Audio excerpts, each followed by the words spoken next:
Hello everybody, my name's Richard Watson and this is Anglais the Easy Way. Today I'd like to fix one thing. I'd like to fix the difference between to learn and to teach. Now this may seem an easy one for you. Everybody kind of knows it. You'd be surprised how many people get it wrong. So imagine you're at work.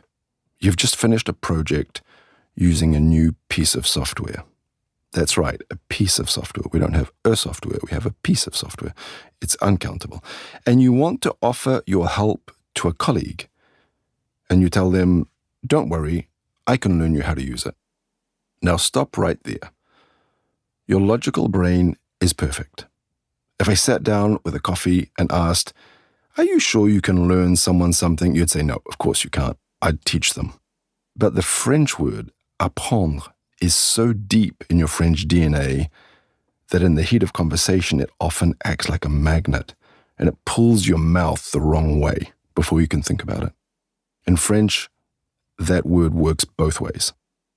I think part of the problem is that there is another word in French, which would be enseigner, but it's very, very formal. It sounds like something a professor does at a university while wearing a suit. You wouldn't use it to tell a friend how to make a cocktail or to show a colleague a shortcut on Excel. But in English, teach is not a heavy word. It's a normal everyday tool for sharing any kind of knowledge.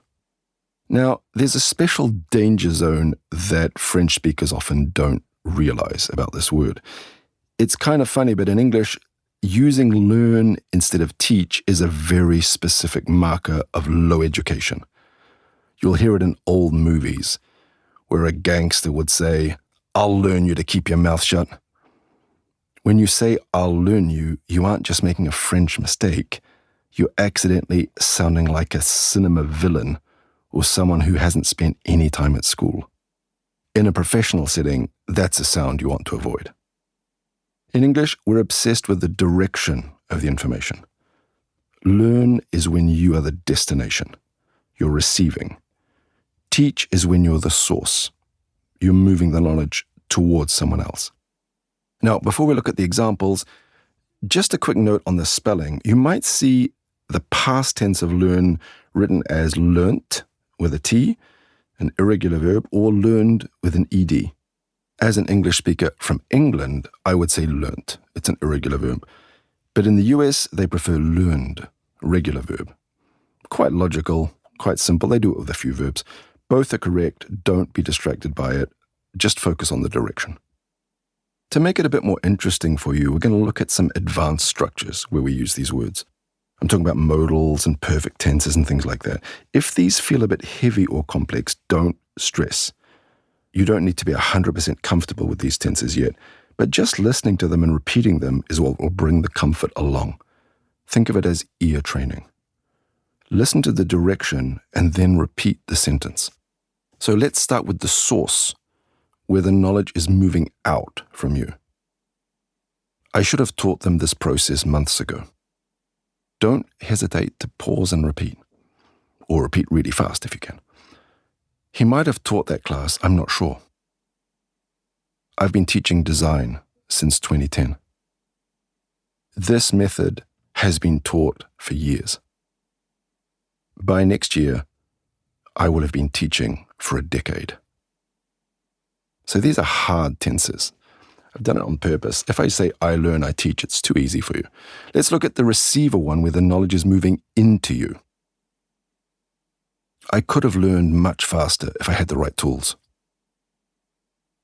I've been learning how to manage my time better. They might have learned about the merger yesterday. By the time the project ends, I'll have been learning on the job for 6 months. That's what I've been learning recently. If ever you do kind of panic and lose track of this in the heat of the moment, you do have a safe word you can use. You can always use the word show. I showed him how to do it. I've shown the team the new process. I should have shown you this earlier. Right? It's impossible to get the direction wrong with show. So here's your mission for the week. Think of one thing you're learning and one thing you've taught recently, say them out loud. Use a full, complex sentence if you can. And don't forget to focus on that sharp T and the long O in taught. When you see it written, it looks like a horrible word, but when you listen to it, it's not that bad. Taught. Anyway, stop being a student of the rule and start owning the direction of the knowledge.